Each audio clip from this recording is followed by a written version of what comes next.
முறையா குறும்படம் போடுறோம். அந்த குறும்படத்தை பாருங்க மக்களே, பாருங்க. இன்னைக்கு எபிசோட்ல ரெண்டு தரமான விஷயம் நடந்தது. ஒண்ணு, நம்ம எல்லாருமே எதிர்பார்த்த சாண்ட்ராவோட அந்த குறும்படம். ரெண்டாவது, பிரவீனோட எவிக்ஷன். ரெண்டுமே தரமான சம்பவம். முக்கியமா சாண்ட்ராவுடைய குறும்படம் போட்டதுக்கு அப்புறம், இது சீக்ரெட் டாஸ்க்னு தெரிஞ்சதுக்கு அப்புறம் வீட்ல இருந்தவங்களோட ரியாக்ஷன் பார்க்கணுமே, வேற மாதிரி. சோ எனக்கு டைம் வேஸ்ட் பண்ணாம நேரா ரிவ்யூக்குள்ள போயிடலாம் வாங்க. அண்ணன் இன்னைக்கு வந்த உடனே இந்த ஆஹா ஓஹோ ஹோட்டல்ல எல்லாரையும் வெல்கம் பண்றதுக்காக ஒரு பாட்டு ஒண்ணு பாடுனீங்கல்ல, அந்த பாட்டு சூப்பரா இருந்துச்சு. எனக்காக ஒரு தடவை அந்த பாட்டை பாட முடியுமா அப்படின்னு கேட்க எல்லாரும் சேர்ந்து அந்த பாட்டை பாடி இந்த எபிசோட ஆரம்பிச்சு வச்சாங்க. இப்போ அண்ணன் கேட்ட முதல் கேள்வி, ஆஹா ஓஹோ ஹோட்டல் டாஸ்க் இருந்துச்சுல்ல, அந்த டாஸ்க்ல எல்லாருக்கும் ஒரு கேரக்டர் கொடுத்திருந்தாங்க. அதுல கொடுத்த அந்த கேரக்டருக்கு பதிலா எனக்கு வேற ஒரு கேரக்டர் கொடுத்திருக்கலாம், வேற ஒரு ரோல் கொடுத்தா நான் பயங்கரமா பெர்ஃபார்ம் பண்ணிருப்பேன் அப்படின்னு யாரெல்லாம் நினைக்கிறீங்களோ சொல்லுங்க அப்படின்னு சொல்லி கேட்டதுக்கு அண்ணன் ஃபர்ஸ்ட் திவாகர் எழுப்பி, திவாகர் நீங்க சொல்லுங்க, ஏன்னா நீங்க உங்களுக்கு கொடுக்கப்பட்ட ஒரு பொறுப்பு வேணான்னு வேற சொன்னீங்கல்ல, அதனால கேக்குறேன், நீங்க சொல்லுங்க.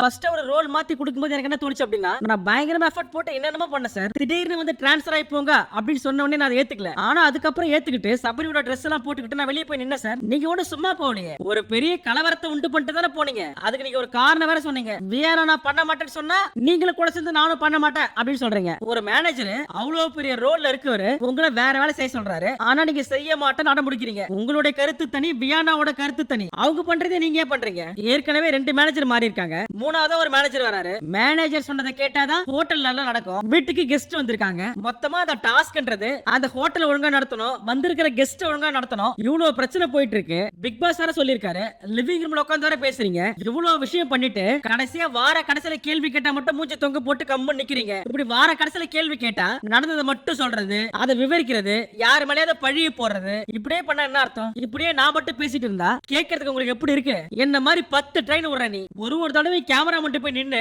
நான் கேரக்டரா வாழ்வேன், நான் ஒரு நடிப்பு அரக்கன் அப்படின்னு சொல்லிட்டே இருக்கல. ஆனா ஒரு கேரக்டர் கொடுத்து அதை பண்ணுனா ஒரு முறையும் உங்களை டாஸ்க்கு விளையாட வைக்கிறது எங்களுக்கு பெரிய டாஸ்கா இருக்கே சார். இப்படி நான் கேட்கிற கேள்விக்கு பதிலே சொல்லாம கம்முன்னு கையை கீழே வச்சு குனிஞ்சு நின்னா என்ன அர்த்தம்? நீங்க பண்ண தப்புக்கெல்லாம் நீங்களே மௌன அஞ்சலி செலுத்துறீங்களா? இப்ப நீங்க பதிலே சொல்லாம இப்படியே வச்சுக்கிட்டீங்கன்னா என்ன பண்றது?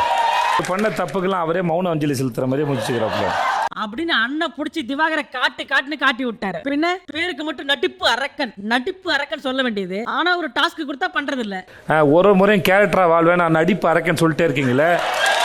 அடுத்தது கேள்வி 2, நான் அந்த டாஸ்க்கு பயங்கரமா எஃபர்ட் போட்டேன், ஆனா எனக்கு வர வேண்டிய கிரெடிட்ட மத்தவங்க திருடிட்டாங்க அப்படின்னு யார் நினைக்கிறீங்க சொல்லுங்க? இதை கேட்ட உடனே ஃபர்ஸ்ட் அரோரா கையை தூக்க, அரோரா உனக்கு பிரச்சனையா? அரோராவுக்கு வர வேண்டிய கிரெடிட்ட இன்னொருத்தருக்கு எடுத்துட்டாங்களா? அரோராவே எப்பயாவது தான் பெர்ஃபார்ம் பண்றாங்க, அவங்க கிரெடிட் எடுத்தது யாரு?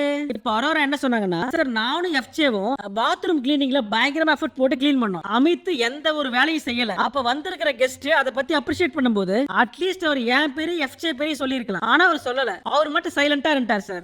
சொல்லாம மேனேஜர் சொன்னாங்க, மேனேஜர் ஒரு வார்த்தை சொல்லிருக்கலாம். அப்ப அமித் எந்திரிச்சு, சார் நானும் வேலை செஞ்சேன் சார், நானும் பண்ண அவங்களும் பண்ணாங்க. அதை கேட்டு எஃப்ஜே இல்லன்னு தலையாட்ட, அப்ப எஃப்ஜே எந்திரிச்சு, ஆனா அவர் எந்த வேலையும் செய்யவே இல்லைன்னு சும்மா இதை பண்ணுங்க அதை பண்ணுங்கன்னு சொன்னாரே தவிர்த்து அவர் ஒரு வேலை கூட செய்யல. அப்ப சைடுல நம்ம அரோரா சார் எஃப்ஜே பிரியங்காவை இம்ப்ரெஸ் பண்றதுக்காக ஒரு ஆக்ட் மாதிரி பண்ணாரு, ஆனா அதுக்கப்புறம் அமித் வந்து அந்த ஆக்ட பண்ணாதீங்க அப்படின்னு சொல்லிட்டு போயிட்டாரு. அது ஏன்னு கேட்டதுக்கு அதுக்கப்புறம் கெஸ்டும் கேட்டாங்க, நீங்க ஃபர்ஸ்ட் எதனா அந்த மாதிரி ஆக்ட் பண்ணீங்க, ஏன் செகண்ட் அண்ட் தேர்ட் டே பண்ணல அப்படின்னு கேட்கும்போது அப்ப கூட அமித் சொல்லல சார், நான் தான் பண்ண வேணாம்னு சொன்னேன்னு சொல்லி அமித் சொல்லவே இல்ல, சைலண்டா இருந்தாரு. அப்ப எஃப்ஜே ஆனா ஒண்ணே ஒண்ணு மட்டும் சொல்லிக்கிறேன், கெஸ்ட் வந்து அவர் அப்ரிஷியேட் பண்ணாங்கன்னா இந்த மாதிரி வந்து பாத்ரூம் எல்லாம் கிளீனா இருந்துச்சு, டாய்லெட் எல்லாம் கிளீனா இருந்துச்சு அப்படின்னு சொல்லி கெஸ்ட் சொன்னாங்க. ஆனா அவரு அப்ப கூட ஒரு வார்த்தை எஃப்ஜே அண்ட் அரோரா தான் கிளீன் பண்ணாங்க அப்படின்னு சொல்லி ஒரு வார்த்தை கூட சொல்லல அவரு. அப்ப கெஸ்ட் இன்னொரு விஷயம் சொன்னாங்க, அந்த கார்னிவல் ஐடியா சூப்பரா இருந்துச்சு அப்படின்னு சொல்லி அமித் அப்ரிஷியேட் பண்ணாங்க. ஆனா அந்த கார்னிவல் ஐடியா கொடுத்தது நான் தான். அப்ப கூட அமித் எஃப்ஜே தான் அந்த ஐடியா கொடுத்தாருன்னு சொல்லவே இல்லைன்னு. கார்னிவல்ன்ற ஐடியா அமித் கொடுத்திருந்தாரு, சூப்பரா இருந்துச்சு அப்படின்னு சொல்லிட்டு அப்ரிஷியேட் பண்ணாங்கன்னா தேங்க்யூ அப்படின்னு தான் சொன்னாரு. அந்த கார்னிவல் ஐடியா கொடுத்ததே நான் தானா? சைடுல அரோரா, ஆனா நான் ஒரு பாயிண்ட் ஆட் பண்ணிக்கிறேன். இன்னொன்னா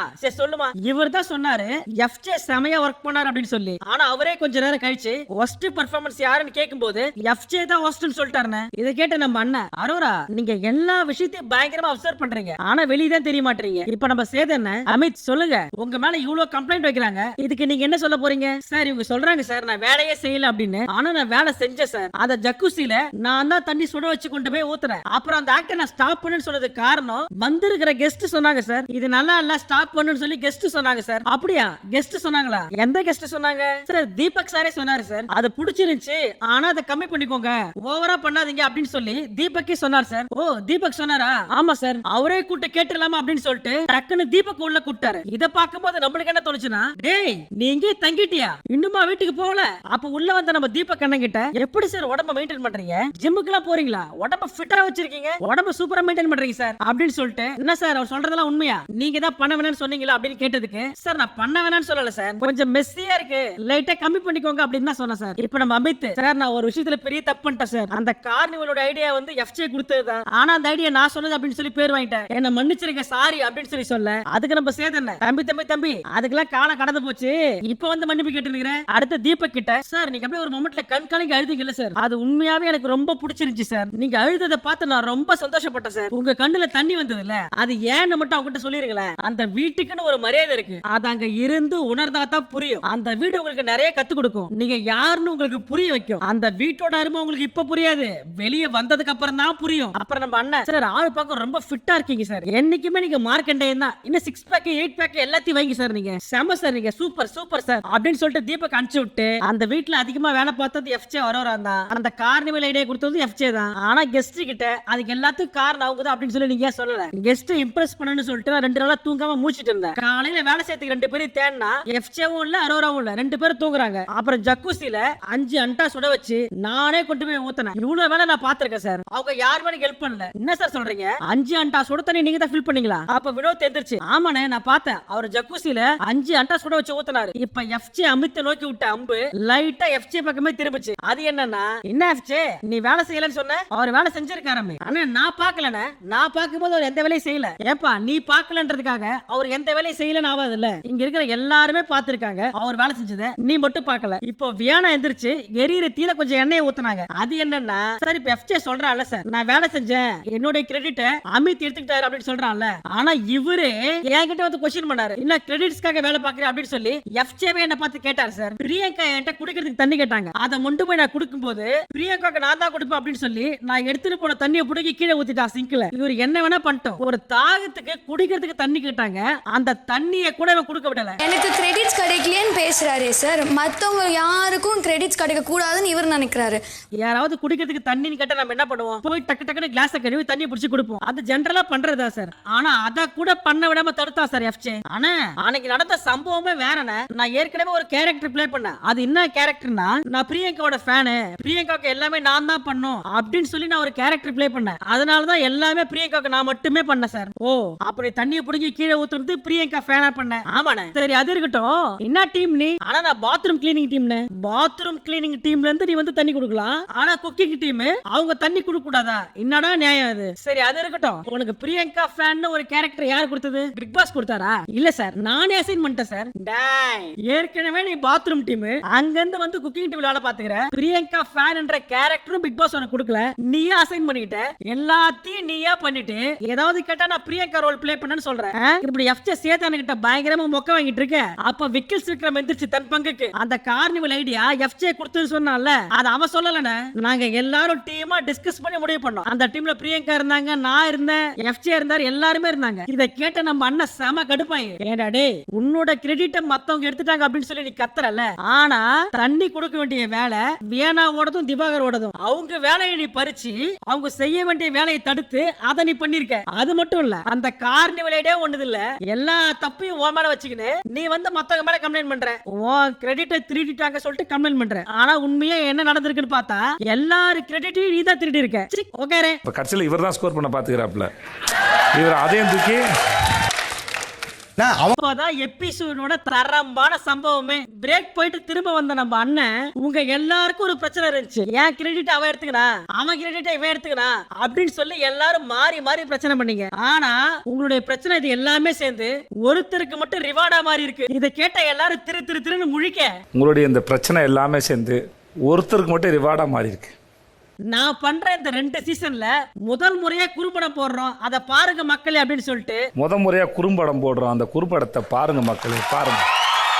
அந்த குறும்படம் என்னன்னு யாருக்காவது கெஸ் இருக்கா அப்படின்னு கேட்ட உடனே எல்லாரும் பயத்துல ஒருத்தங்க முடிஞ்ச ஒருத்தங்க பாத்துக்க. அப்ப பாரு சார் நாங்க சாப்பிட்டதா சார் அந்த சாப்பாடு பிரச்சனையா? இப்ப எல்லாரும் எந்திரிச்சு ஆளுக்கு ஒண்ணு சொல்ல பரவாயில்ல. நீங்க எல்லாரும் இந்த மாதிரி கெஸ் பண்ணும்போது அது அந்த நபருக்கு உண்டான பெருமை தான். இப்படி அண்ணன் பேசிட்டு இருக்கும் போது நம்ம சாண்ட்ரா இதுக்கும் எனக்கும் எந்த சம்பந்தமும் இல்ல அப்படின்ற மாதிரி மூஞ்சி வச்சுட்டு உட்காந்துட்டு இருந்தாங்க. சரி இதெல்லாம் இருக்கட்டும், முதல்ல எல்லாரும் சேர்ந்து அந்த குறும்படத்தை பாருங்க அப்படின்னு சொல்லி குறும்படத்தை போட்ட உடனே அந்த குறும்படத்துல பிக் பாஸ் சீக்ரெட் டாஸ்க் அப்படின்னு சொல்லி சாண்ட்ரா கிட்ட சொல்லும் போது ஹவுஸ்மேட்ஸோட மூஞ்செல்லாம் பார்க்கணுமே, எல்லாரும் ஷாக்ல உறைஞ்சு போய் உட்கார்ந்து இருக்காங்க. கேம் ஸ்டார்ட் அப்படின்னு சொல்லி ஒரு ஸ்லைட்ல ஆரம்பிச்சு ஒரு செகண்டும் inch by inch Bigg Boss editor சும்மா மாசா ஃபயரா செதுக்கி வச்சிருந்தாரு. ஒரு ஃபுட்டேஜ் அப்படி இருந்துச்சு. அந்த குறும்படத்தோட மொத்த மாசே கொண்டு வந்து கிளைமேக்ஸ்ல வச்சிருந்தாரு. அந்த வீடியோட எண்டிங்ல ஒரு ஷாட் ஒன்னு இருந்துச்சு. சாண்ட்ரா கால் மேல கால் போட்டு ஷோபால உட்கார்ந்து இருக்க, அப்போ பேக்ரவுண்ட்ல கேம் ஓவர் அப்படின்னு சொல்லி ஒரு டெக்ஸ்ட் ஒன்னு போட்டாரு பாருங்க எடிட்டர்.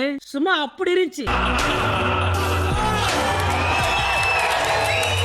அதுக்கப்புறம் ஹவுஸ்மேட்ஸ் எல்லாரும் வெளியே பயங்கரமா சேர் அப் பண்ணி சாண்ட்ராக்கு போய் கை கொடுத்து அப்ரிஷியேட் பண்ணாலும் அவங்க எல்லாரோட உள்மனசுலயும் பயங்கரமான வயிற்றுச்சல் இருந்தது. கண்ணுல அப்பட்டமா அப்படியே தெரிஞ்சது. அப்ப அண்ணன் சாண்ட்ராவை எழுப்பி, சாண்ட்ரா உங்களை நான் மிக சிறப்பா பாராட்டுறேன், செம்மையா சூப்பரா பண்ணீங்க. அப்புறம் உங்களுக்கு நான் nomination free pass, direct nomination, இத பிரஜன் கூட டிஸ்கஸ் பண்ணி நீங்களே சொல்லுங்க. ஆனா சும்மா சொல்லக்கூடாது சாண்ட்ரா, அந்த கேரக்டரை ரொம்ப அழகா பண்ணீங்க. சாண்ட்ரா நான் உங்களை மிக சிறப்பாக பாராட்டுறேன். அந்த கேரக்டரை ரொம்ப அழகா பிரமாதமா ஹேண்டில் பண்ணீங்க சார். நான் ஒரு விஷயம் மட்டும் சொல்லிக்கிறேன். ஃபர்ஸ்ட் பிக் பாஸ் இந்த டாஸ்க் கொடுக்கும்போது ரொம்ப ஈஸியான டாஸ்க், திவாகரை ஃபயர் பண்ணிடலாம், வேணாவை குட் பண்ணிடலாம் அப்படின்னு சொல்லி நினைச்சுதான் நான் உள்ள போனேன். ஆனா போக போக பயங்கரமா டென்ஷன் ஆயிடுச்சு. விக்ரம் உள்ள வந்துட்டாரு, அது இன்னும் டஃப் ஆயிடுச்சு. வியானா உள்ள வந்துட்டா, அது இன்னும் வேற மாதிரி ஆயிடுச்சு. திவாகர் ஸ்டப் பண்ண நிக்கிறாரு, இடையில பாரு வேற வந்து அங்கங்க தெளிச்சு விட்டாங்க. அப்புறம் மார்னிங் எனக்கு தெரிஞ்சு போச்சு, இதுக்கு மேல எதுவும் முடியாது, அவ்வளவுதான் முடிஞ்சு போச்சு அப்படின்னு சொல்லிட்டு போய் உட்கார்ந்தேன் சார். அப்பதான் சார் பாரு வந்து கரெக்டா வாயை கொடுத்தாங்க. பாரு வந்து வாயை கொடுத்தா பாருக்கு அது ரொம்ப சுலபமா வரும். சரி டாஸ்க் பண்ணும்போதும் அந்த 48 மணி நேரம் எவ்வளவு ஆக்டிவா இருந்தீங்க? ஆக்சுவலா நீங்க நைட் விக்ரம் கிட்ட ஐ குட் அப்படின்னு சொல்லும் போது அப்ப நினைச்சேன் சார் இந்த மிஷின் முடிஞ்சு போச்சு, அவ்வளவுதான், சரி நம்மளால முடியாது, கிவ் அப் பண்ணிடலாம் அப்படின்னு சொல்லி ஒரு பிளான்ல தான் இருந்தேன். ஆனா அடுத்த நாள் பாரு உள்ள வரும்போது அப்பதான் சார் எனக்கு தோணுச்சு, இல்ல இது இன்னும் நம்ம கை விட்டு போகல, இதை நம்மளால பண்ண முடியும் அப்படின்னு சொல்லி அப்பதான் தோணுச்சு. ஏன்னா கெஸ்ட் டென்ஷன் ஆறாங்க. சோ இந்த இடத்துல இருந்து ஸ்டார்ட் பண்ணா என்னால கண்டிப்பா அடிக்க முடியும் அப்படின்னு முடிவு பண்ணி அங்க இருந்து ஸ்டார்ட் பண்ண சார் என் கேம். ஆனா எனக்கு அன்எக்ஸ்பெக்டடா நடந்தது விக்ரமோட ரிசைன். நான் எதிர்பார்க்கவே இல்ல விக்ரம் உள்ள வருவாருன்னு. சத்தியமா இந்த வலையில அவருக்கு விரிக்கல, அவராதான் உள்ள வந்து மாட்டிக்கினாரு. எனக்கு அன்எக்ஸ்பெக்டடா நடந்தது விக்ரமோட ரிசைன். அது வந்து ரொம்ப அன்எக்ஸ்பெக்டடா இருந்தது, அவரா வந்து விழுந்துட்டு. அப்ப விக்ரம் சாண்ட்ரா பார்த்து கையெடுத்து கும்பிட, அப்ப அண்ணன் சரி நீங்க எல்லாரும் பேசிட்டு இருங்க, நீங்க பேசுறதுக்கு நிறைய இருக்கு, நான் பிரேக் விட்டு போறேன்னு சொல்லிட்டு அண்ணன் பிரேக் விட்டு போயிட்டாரு. அப்ப எல்லாருமே சாண்ட்ராவை பயங்கரமா அப்ரிஷியேட் பண்ண, அப்ப விக்ரம் மட்டும் என்னங்க நீங்க இப்படி பண்ணிட்டீங்க, ஏங்க எங்க வீட்டுல பாப்பாங்க, என்ன ஒரு நேஷனல் டெலிவிஷன் முன்னாடி அழ வச்சிட்டீங்க, நான் அழுது நொறுகி உடைஞ்சு போனேங்க. அப்ப வந்து சொல்லிருக்கலாம்ல டாஸ்க்னு. ஏன்பா அது டாஸ்க்னு வாங்கிட்ட சொன்னா அப்புறம் என்ன அது சீக்ரெட் டாஸ்க், இவர்கிட்ட சொல்லலையா அது சீக்ரெட் டாஸ்க்னு. அதனால ரொம்ப ஃபீல் பண்ணி சாண்ட்ரா நீங்க பண்ணது ரொம்ப தப்பு சாண்ட்ரா, ஒருத்தவங்களோட எமோஷன் கூட எல்லாம் விளையாடாதீங்க அப்படின்னு சொல்லி சாண்ட்ராவை திட்ட. ஆனா ஒரு 5 நிமிஷம் கழிச்சு அவரே ரியலைஸ் பண்ணி சாரி சாண்ட்ரா நான் அந்த மாதிரி பேசிட கூடாது, அது உங்களுக்கு கொடுத்த டாஸ்க், நீங்க சூப்பரா பண்ணீங்க செம. அதுக்கப்புறம் விக்ரம் மத்த ஹவுஸ்மேட்ஸ் கிட்ட ஐயோ ரொம்ப அசிங்கமா போச்சே, எவ்வளவு கஷ்டப்பட்டு அழுத, அதை இப்படி பண்ணிட்டாங்களே, எங்க அப்பா எங்க அம்மா கிட்ட கேட்பாருங்க இன்னாடி புள்ள வளர்த்து வச்சிருக்கேன் அப்படின்னு, இனிமே நான் எப்படி வெளியே தலை காட்டுவேன்? அது கூட பரவாயில்ல, என்னுடைய ஃப்ரெண்ட்ஸ் கேங்க இருக்கானுங்களே அவனுக்கு நான் திரும்ப வீட்டுக்கு போனா என்ன ஓட்டியே சாவடிச்சிருவானுங்க, அவ்வளவுதான் எல்லாம் முடிஞ்சது. என்ன துரத்தி துரத்தி என் ஃப்ரெண்ட்ஸ் அசிங்கப்படுத்த போறாங்க. அவனுங்களை விடுங்க, இவனுங்க என்ன விடவே மாட்டானுங்க, துரத்தி துரத்தி அசிங்கப்படுத்த போறானுங்க.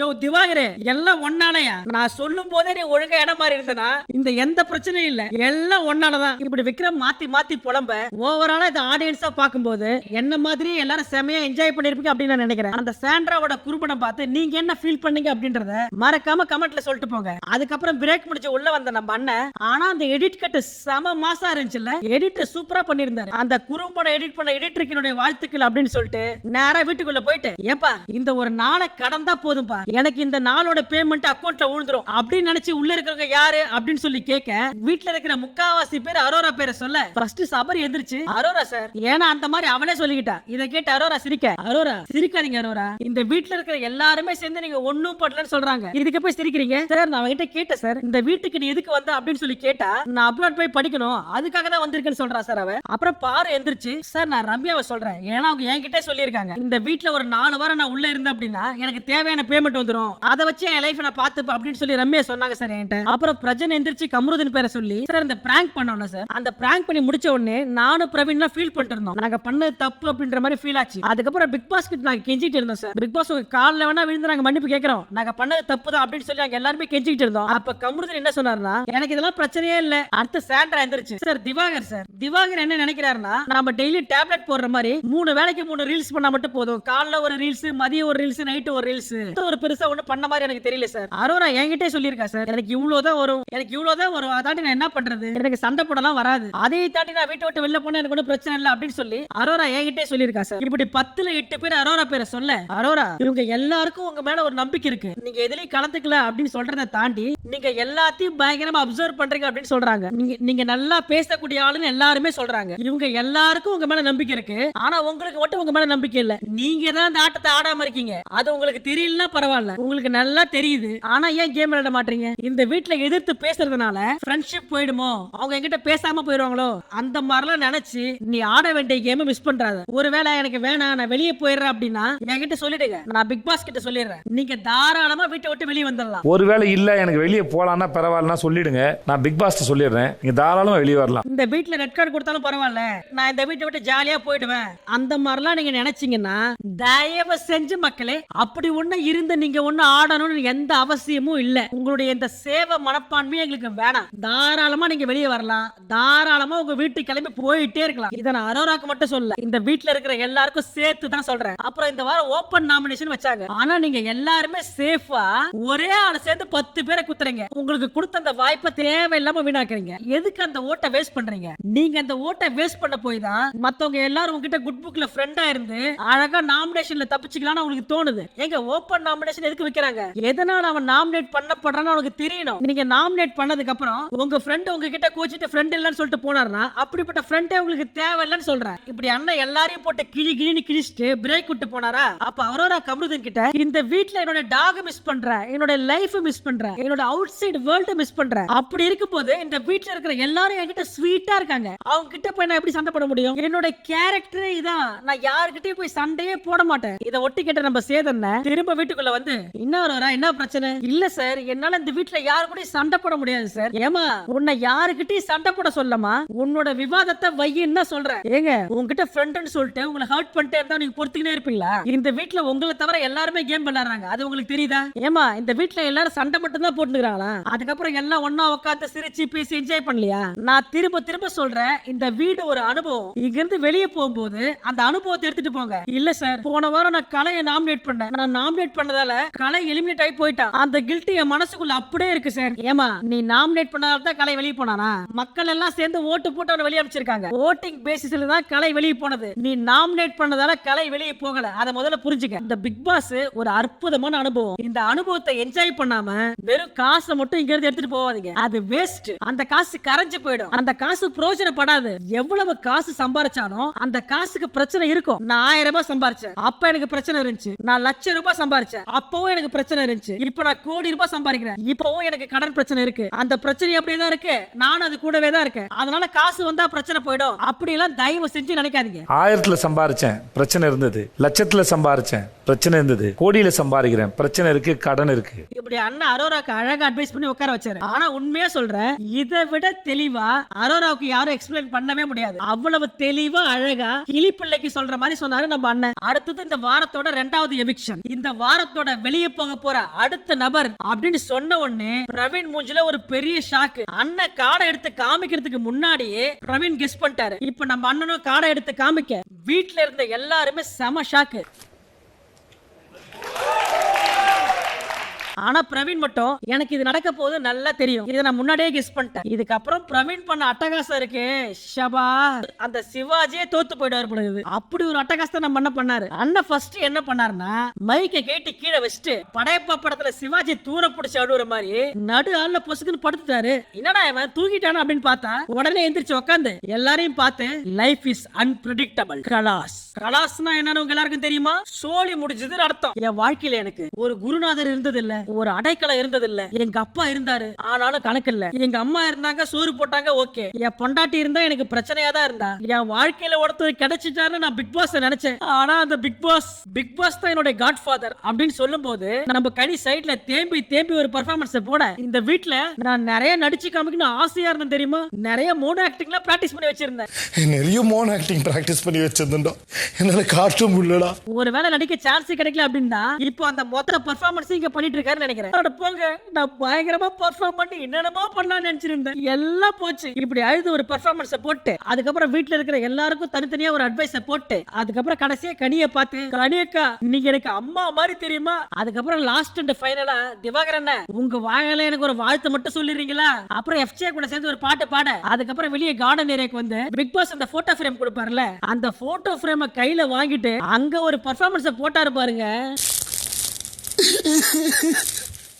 இப்போ இவர் இந்த மாதிரி பெர்ஃபார்ம் பண்றதெல்லாம் பார்த்து பிக் பாஸ் இவரை கூட்டு, பிரவீன் நீங்க இந்த கார்டன் ஏரியாவுல சென்டர்ல வந்து நில்லுங்க. சென்டர்ல பிக் பாஸ், ஆமா நடுவுல வந்து நில்லுங்க. என்ன பிரவீன் எதுக்கு நடுவுல நிக்க வச்சிருக்கேன்னு பாக்குறியா, கொஞ்சம் பின்னாடி திரும்பி பாரு. பின்னாடி திரும்பி பாக்கணுமா அப்படின்னு திரும்பி பார்த்த உடனே பிக் பாஸ் நான் என்ன சைன் போர்டு இருந்துச்சா. அப்ப நம்ம பிக் பாஸ் உனக்கு அடையாளம் இல்லைன்னு ஃபீல் பண்ணாத. இனிமே இந்த பிக் பாஸ் நான் தான் உன்னோட அடையாளம், ஒன்னும் கவலைப்படாத. I will be your godfather அப்படின்னு சொல்லி பிக் பாஸ் இவரை மோட்டிவேட் பண்ண, இதுதான் நீ வாழ்க்கையில தவற விட்ட கடைசி வாய்ப்பா இருக்கணும், புரியுதா. Okay Bigg Boss. இது கேட்ட நம்ம பிரவீன் இன்னும் எமோஷன் ஆகி சாஷ்டாகமா பிக் பாஸ் வாசல்லே படுத்துட்டாரு. இவர் பண்றதெல்லாம் பார்க்கும்போது இவருக்கு உண்மையாவே நிறைய திறமையெல்லாம் இருந்தாலும் யாரா இவன் போகும்போது கிறுக்கு மாதிரி பண்ணிட்டு அப்படின்னு தான் தோணுச்சு. அண்ணன் பாய் பாய் சொல்லிட்டு வீட்டை விட்டு வெளில போனாலும் வெளியே இருந்து விசில்ல ஒரு சவுண்ட் கொடுத்தாரு பாருங்க. அதை கேட்டு வீட்டுக்குள்ள இருக்க எல்லாருமே விசில் அடிக்க ஒரே விசில் சென்ட் ஆஃப் தான். அப்புறம் வெளியே வந்த பிரவீன் கிட்ட நம்ம சேதுபதி அண்ணன் உண்மையாவே நீங்க செம சூப்பரா பிரவீன், ஆக்சுவலா நீங்க சூப்பரான பிளேயர். உங்க பேரை பார்த்த உடனே நானே ஷாக் ஆயிட்டேன்.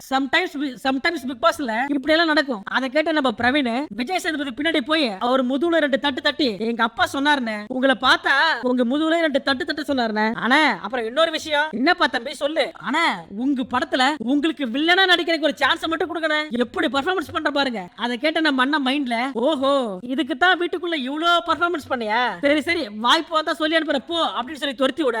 அப்ப கூட அண்ணன் சும்மா போல நேரா நடந்து போய் பிக் பாஸ் செட்டுக்கு ஒரு மொத்தத்தை கொடுத்துட்டு அங்க இருந்து போனாரு பிரவீன். அதுக்கப்புறம் நம்ம சேதுபதி எல்லார்கிட்டயும் எபிக் டேக் பண்ண துஷாரும் பிரவீனும் உங்களுக்கு நிறைய விஷயத்தை புரிய வச்சிருப்பாங்க. எல்லாரும் ஒழுங்கா கேம் ஆடுங்க அப்படின்னு அட்வைஸ் பண்ணிட்டு டாடா பை பை சொல்லிட்டு அண்ணன் போயிட்டாரு. அதுக்கப்புறம் நம்ம பாய்ஸ் எல்லாம் பயங்கரமா டிஸ்கஷன் பண்றாங்க. ஏய் நான் பிரவீன் போவான்னு சுத்தமா எதிர்பார்க்கல. இந்த வீட்டுக்குள்ள வேஸ்ட் பீஸ்லாம் இருக்குல்ல, அரோரா ரம்யா அதெல்லாம் போயிருக்கலாம், அரோரா எப்படி நாமினேஷன்ல இல்ல அப்படின்னு சொல்லி இவங்க டிஸ்கஸ் பண்ணிட்டு இருக்க. அந்த பக்கம் நம்ம பாரு சுபிக்ஷா கிட்ட இதுக்கு தான் படிச்சு சொன்னேன், ஓபன் நாமினேஷன் அப்ப 10 பேர் சேர்ந்து ஒருத்தரே குத்தாதீங்க, ஓட்ட ஒழுங்கா போடுங்கன்னு சொன்னேன். யாராவது என் பேச்ச கேக்குறீங்களா? இப்ப பாருங்க உங்களால திறமையான ஒரு நபர் வீட்டை விட்டு வெளில போயிட்டாரு. அடுத்த வாட்டி இந்த மாதிரி பண்ணாதீங்க, நாமினேஷன்னா கரெக்டா குத்துங்க அப்படின்னு சொல்லி சுபிக்ஷாவுக்கு அட்வைஸ் பண்ண.